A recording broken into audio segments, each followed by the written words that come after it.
Assalamualaikum warahmatullahi wabarakatuh. Hai teman-teman, perkenalkan kami dari kelompok 4. Saya Rara Ayurispenia dan partner saya Dwi Parsya Putri Rosadi. Di sini akan memaparkan materi yang berjudul Kepemimpinan dalam kelompok, bentuk-bentuk kepemimpinan dalam kelompok, syarat jadi pemimpin, tipe dan fungsi pemimpin, sifat yang perlu dimiliki pemimpin, dan seni serta teknik memimpin. Happy watching. Pengertian kepemimpinan dalam kelompok. Kepemimpinan dalam kelompok merujuk pada kemampuan seseorang untuk mempengaruhi dan memotivasi anggota kelompok. Seorang pemimpin memimpin dengan visi, memberikan arah, serta menyelesaikan.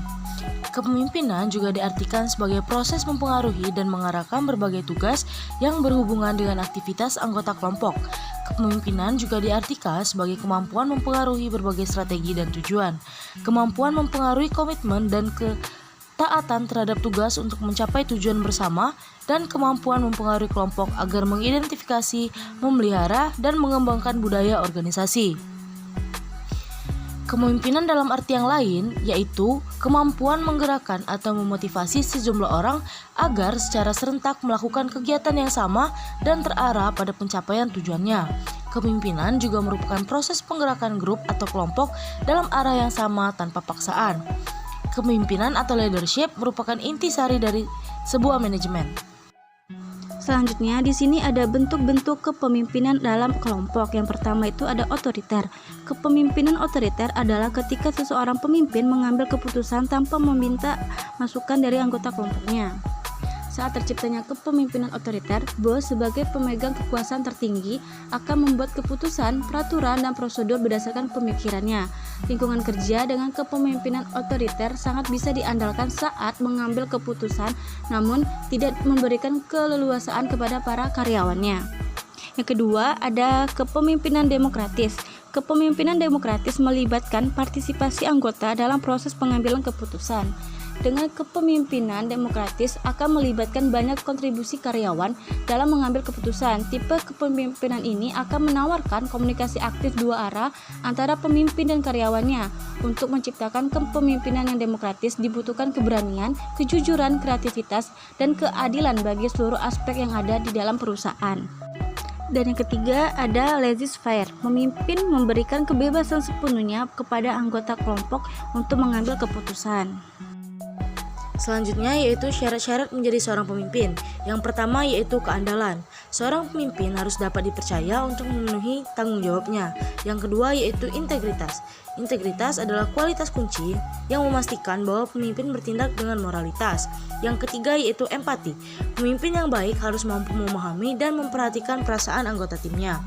Selain itu, syarat-syarat menjadi seorang pemimpin menurut pendapat Audrey dalam Kartono 2004 yaitu 1.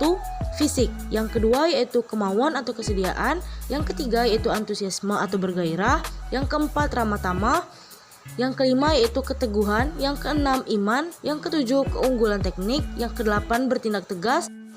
Selanjutnya di sini ada sifat-sifat yang dimiliki oleh seorang pemimpin. Pertama, ada kepemimpinan visioner.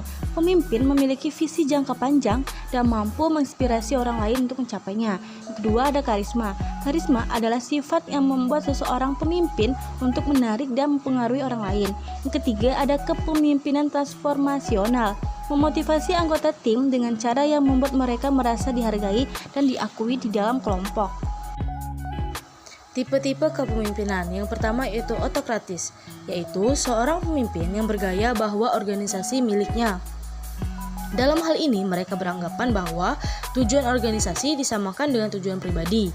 Lalu mereka juga tidak terima jika dikritik, selalu memaksa, dan menganggap bahwa tanggung jawab mereka itu terlalu besar. Selanjutnya yaitu militaristis, yaitu seorang pemimpin yang cenderung menggerakkan dengan sistem perintah dan bergantung pada tingkatan jabatan atau pangkat. Ciri lain dari tipe pemimpin ini yaitu suka pada formalitas atau protokoler, disiplin yang kaku, dan tidak suka menerima kritikan. Selanjutnya yaitu tipe demokratis, yaitu seorang pemimpin yang menganggap dirinya bagian dari kelompoknya, sehingga semua bertanggung jawab dan menghargai potensi seseorang.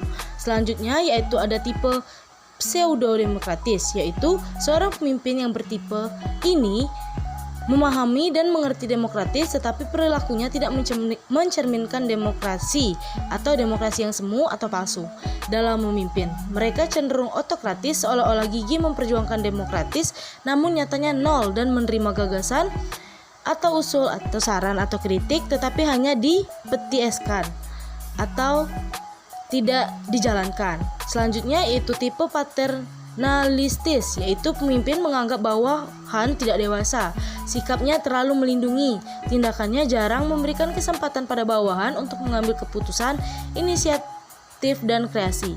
Selanjutnya yaitu tipe laissez atau fairte atau bebas, yaitu tipe pemimpin yang demikian dalam tindakannya memberikan kebebasan yang terlalu luas pada setiap anggota.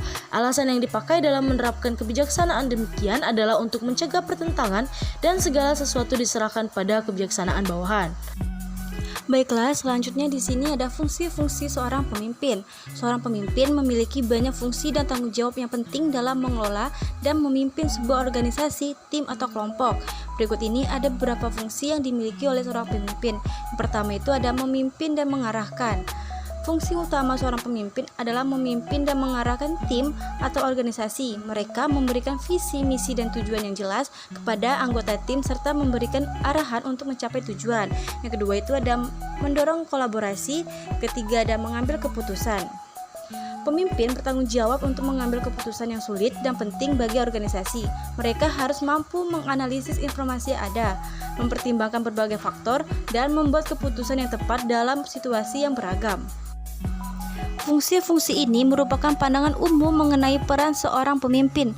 Namun penting untuk diingat bahwa setiap situasi dan konteks organisasi dapat memiliki kebutuhan dan tantangan yang berbeda, sehingga peran seorang pemimpin dapat bervariasi. Seni dan teknik memimpin. Yang pertama yaitu komunikasi yang efektif, yang kedua motivasi dan pemberian penghargaan, yang ketiga manajemen konflik. Seni dan teknik dalam memimpin adalah segala cara, metode, dan kemahiran yang dapat dipakai dalam melaksanakan tugas kepemimpinan dengan sebaik-baiknya. Seni yang sering disebut dengan bakat ada sejak manusia lahir sehingga sulit untuk meniadakan kemunculannya. Sedangkan teknik merupakan sesuatu yang dapat dipelajari. Ada beberapa jenis teknik. Yang pertama yaitu teknik informasi dan seni yang mempengaruhi orang, dan keberhasilan dari tindakan ini dipengaruhi oleh unsur mental yang dipengaruhi, informasi, retorika, dan jurnalistik. Yang kedua yaitu seni dan teknik approach atau pendekatan. Teknik ini beranggapan bahwa manusia tidak sama dengan mesin sehingga dapat dipengaruhi. Manusia punya perasaan atau naluri, manusia butuh penghargaan, manusia memiliki sifat-sifat yang berbeda. Yang ketiga yaitu seni dan teknik pemberian contoh. Yang keempat, seni persuasi dan teknik pemberian perintah persuasif diartikan bahwa pembujukan atau mengajak dengan cara tidak paksa, dan sering diartikan bahwa persuasif adalah ajakan orang bijak. Adapun pemberian pemerintah dapat dilakukan dengan pertimbangan diberikan oleh yang berwenang, ada landasan hukum, manusiawi, logis, jelas, dapat ditulis ataupun lisan, dan penerima perintah harus menyadari manfaat dari perintah itu. Di poin selanjutnya, di sini ada pentingnya seni dan teknik memimpin dalam kelompok. Yang pertama, peran penting, memastikan arah yang jelas dan mengakselerasi pencapaian tujuan. Seni dan teknik memimpin memainkan peran yang sangat penting dalam kelompok karena mereka saling melengkapi dan menciptakan lingkungan yang efektif untuk mencapai tujuan bersama. Yang kedua itu ada kualitas dan kinerja, berhubungan erat dengan kualitas dan kinerja kelompok. Yang ketiga, meningkatkan efektivitas, membantu dalam mencapai hasil yang efektif dan efisien.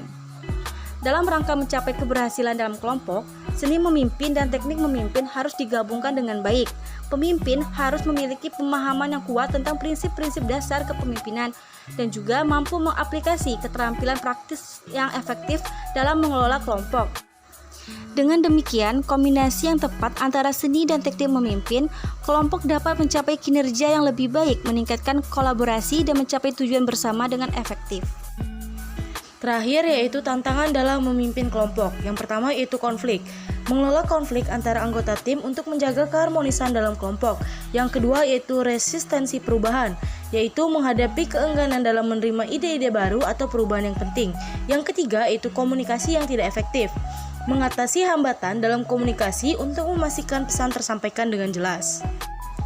Penjelasan terakhir di sini ada kesimpulan dan poin-poin penting tentang kepemimpinan dalam kelompok. Kemampuan memimpin dan mengelola kelompok sangat penting dalam mencapai tujuan bersama. Diperlukan pemahaman mendalam akan berbagai tipe kepemimpinan serta seni dan teknik memimpin yang efektif.